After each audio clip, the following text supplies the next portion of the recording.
My name is James Butler, and I work for the state of Michigan. My title is Director of Urban Revitalization Division. I was scheduled to have a knee operation, and the doctor came back in after they had checked and said, James, you have major blockage, and you will have to have open heart surgery. And so I had the surgery the next morning. When you have a triple bypass, and not necessarily expecting anything of that magnitude, you just don't know what's going to happen next. We talked to him about his heart failure and how that would influence his future care. Started him on appropriate medications. He underwent his education about heart failure using the heart failure passport. Can you go ahead and explain to me in your words what your understanding of this passport is? If I understood correctly, is I could put the medications inside here accordingly, and then I will have some type of documentation where I can take to my primary physician, so he would know exactly what I'm taking, and also the perhaps the different appointments that I might have as well. It sounds like a lifestyle adjustment in more ways than one. Heaven forbid you actually ask the patient their opinion about, is this usable for you? Can you understand it? Does it make sense to you? This is my card, so if you have any questions, we took real patients, all education levels, all different backgrounds, and they really enjoyed reviewing it with us. What I like is that all of this is consolidated in one documentation. Sure. That was an extremely good educational tool, and it made a world of a difference.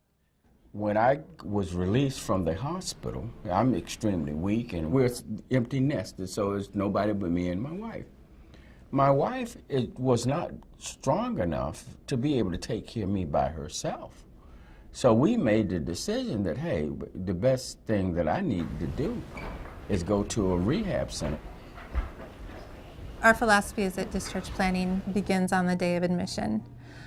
So the day that we admit somebody, we start talking to them about what they will need to be successful when they discharge.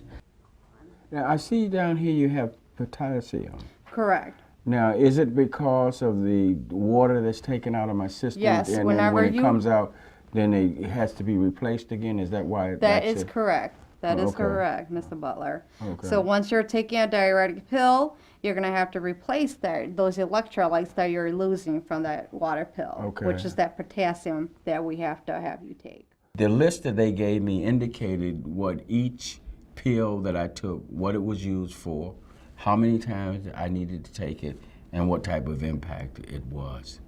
And that made a world of a difference. They made me feel educated about my care because they always told me why they were doing certain things. And they made me feel as if their interest was my interest.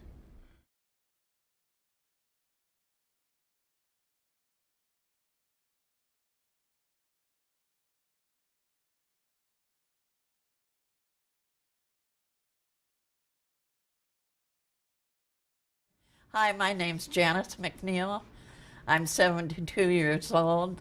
I live here with my husband Don and our 3 cats. She has a true interest in her health.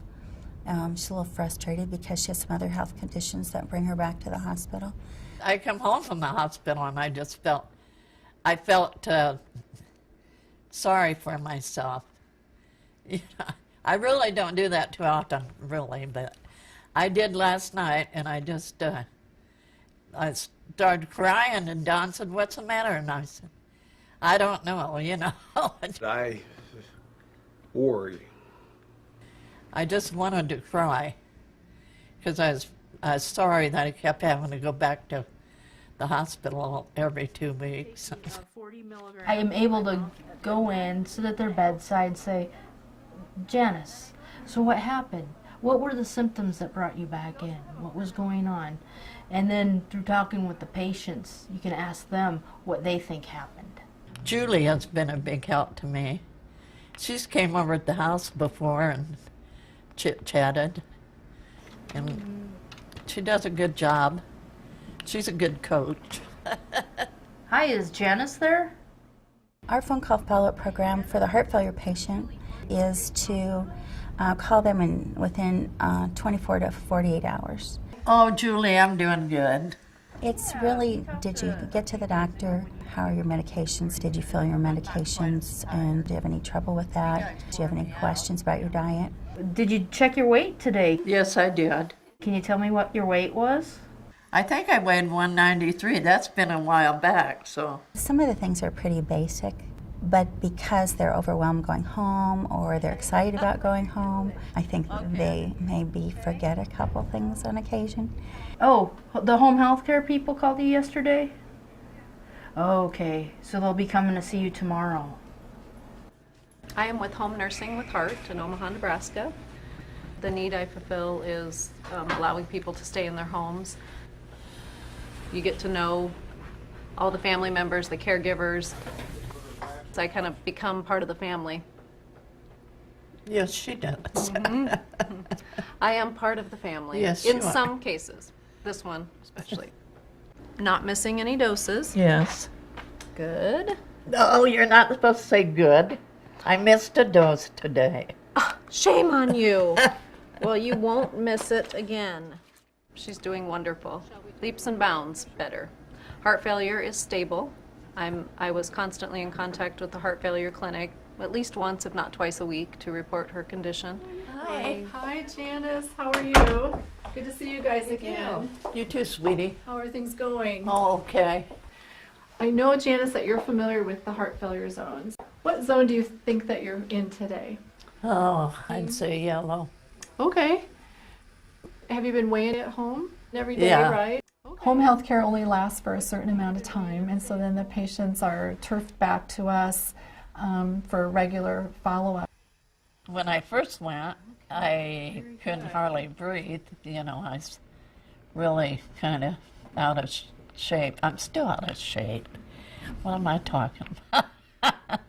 So with all our education, with our dietitian, speaking with both her and her daughter, I think helped them clear out their food pantry and figure out what foods are best and which foods they simply had to leave alone.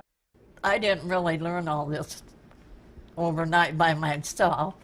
I had like the team at Creighton that taught me about heart failure and about the weigh-in and all, you know, that how to take care of yourself. They've been very good, especially with Carrie. I mean, real informative, and Julie, you know, keeping tabs on her, and they've been great. I think she's more comfortable at home in her own surroundings. I mean, she doesn't have to answer to anybody, and she can just do what she wants. I feel good about being able to live here. I appreciate it.